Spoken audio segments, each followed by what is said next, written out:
Maksud saya dan di sini kita lihat perbualan masih berterusan, sekurang-kurangnya menurut Presiden Amerika Syarikat Donald Trump. Tetapi pada masa yang sama, negara-negara Teluk sedang diserang.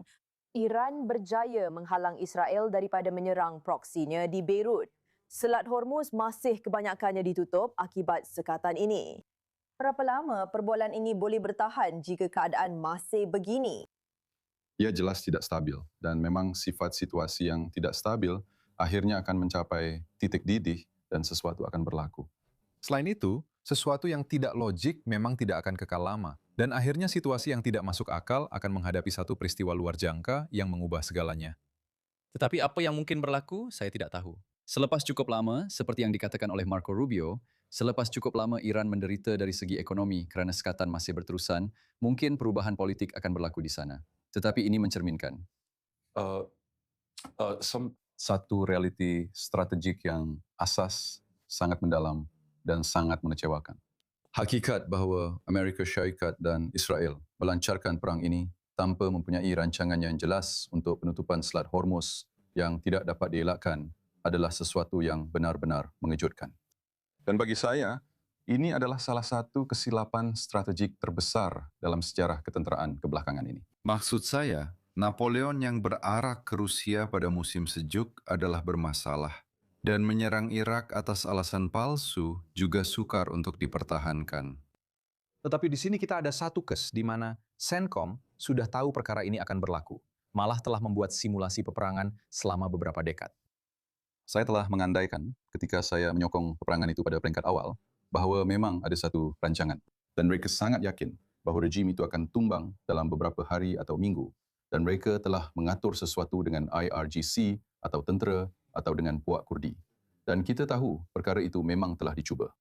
Atau mungkin ada rancangan untuk mengambil alih wilayah di sepanjang Selat Hormuz. Bukan seluruh Iran, tetapi wilayah itu sahaja. Atau untuk memusnahkan semua pelancar peluru berpandu mereka dan memusnahkan semua drone mereka, itu pasti sukar. Tetapi memang tiada apa-apa, jelas tiada apa-apa. Dan Amerika Syarikat melangkah masuk ke dalam hal ini tanpa mendapat sokongan daripada Pakatan Barat pun. Jika perkara ini hendak dilakukan, ia sepatutnya dilakukan sekurang-kurangnya dengan NATO bersedia untuk menggunakan seluruh kekuatannya terhadap Iran dan memastikan bahawa China sekurang-kurangnya kekal berkecuali. Tiada satu pun daripada ini berlaku. Jadi sekarang, dengan andaian Amerika Syarikat tidak mahu memulakan semula peperangan kinetik, pilihan yang paling kurang buruk yang saya nampak bukan sahaja meneruskan sekatan, tetapi memperkuatkannya sehingga menjadi sekatan dan embargo sepenuhnya di laut, darat dan udara secara menyeluruh yang disokong oleh Barisan Barat. Maksud saya, semua orang mesti berada di pihak yang sama. Kerana ini memang adalah dan sepatutnya Iran menentang seluruh dunia yang lain. Dan maksud saya, China juga, saya faham bahawa China mengimport sebahagian minyaknya dari Iran. Dan itu adalah sebahagian besar ekspor minyak Iran. Tetapi ia tidak bergantung kepada perkara ini. Dan ia tidak mahu perkara ini berterusan untuk tempoh yang lama. Dan satu-satunya cara untuk membuat IRGC faham bahawa mereka tidak mempunyai kelebihan strategik asimetri yang mereka sangkakan adalah dengan membentuk satu kumpulan yang benar-benar bertekad. Pakatan antarabangsa. Dan untuk ini, Trump perlu berbaik-baik dengan orang Eropah. Ia perlu melakukan sesuatu yang mungkin tidak pernah dia lakukan sepanjang hidupnya, yaitu meminta maaf kerana mengancam sekutu NATO, Denmark, dengan pencerobohan ke atas Greenland dan sebagainya dan sebagainya. Ia memerlukan sesuatu yang sangat kurang di Amerika Syarikat ketika ini, yaitu kebijaksanaan diplomatik. Baiklah, sudah tentu buat masa ini kita terus melihat bahawa pasukan Amerika Syarikat yang berada di rantau itu bukannya Pakatan Antarabangsa yang anda sebutkan. Langsung tidak, hampir. Jonathan, apabila bercakap tentang pasukan Amerika Syarikat yang berada di sini, CENTCOM mengatakan bahawa mereka telah menembak jatuh beberapa peluru berpandu Iran yang dilancarkan ke arah negara-negara Teluk. Kita mungkin akan melihat lebih banyak tindak balas dari Iran terhadap negara-negara Teluk ini. Jadi, berapa lama pasukan Amerika Syarikat perlu berada di rantau ini bukan sahaja untuk melindungi pangkatan mereka di Teluk, tetapi juga untuk melindungi pangkalan mereka sendiri yang berada di sini. Saya rasa mereka akan berada di sini untuk tempoh yang agak lama kerana seperti yang anda sebutkan, jika anda tidak mahu memberi Iran gambaran sebenar bahawa mereka sedang menang, yang mana orang Iran sudah pun rasakan, mereka merasakan mereka mempunyai kelebihan. Sama ada ia benar atau tidak, itu terpulang kepada tafsiran. Setiap pihak ada tafsiran mereka sendiri. Tetapi jika tentera AS pada masa ini apabila Iran tidak menyerahkan segala yang AS mahu mereka serahkan, apabila Iran membalas segala-galanya, menyerang negara-negara Teluk dan mencetuskan kekacauan di Kuwait dalam sekelip mata.